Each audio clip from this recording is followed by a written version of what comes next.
I wanted to ask you about groupthink in the Foreign Service.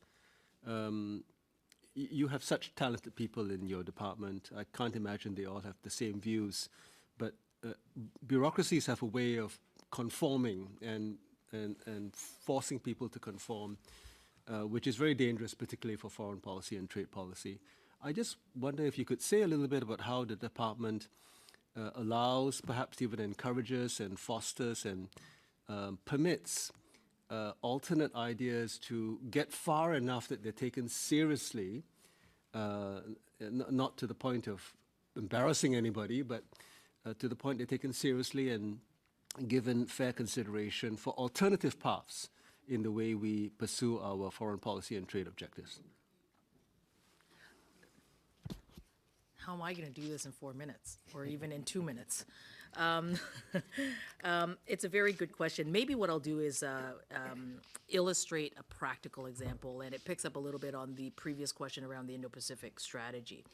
And what you see there in that strategy is that nexus, right? I mean, the nexus between Canada's work, diplomacy work in the region, the trade and development nexus that gives us the opportunity to develop the capacity that is necessary in some of our present and future trading partners.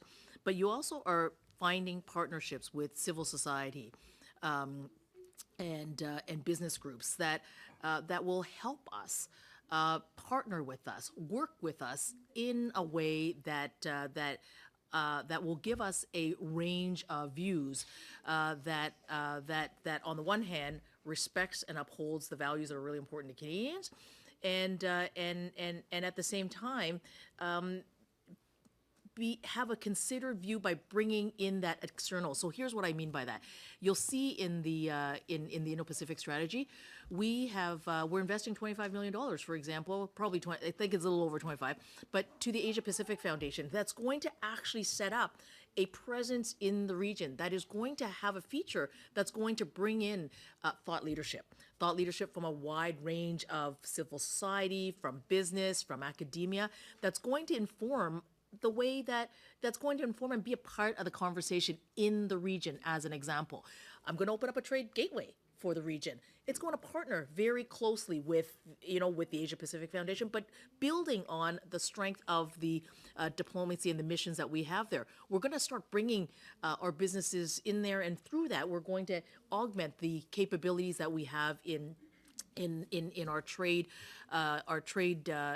commission services and so forth. So I think this is a continued work in progress, knowing that we've got to use the very best of our expertise in the geographies, but also be thoughtful that we don't do this alone. We do this with partnership. We must do it with partnership. And I think that external view ensures us to be broad in our thinking.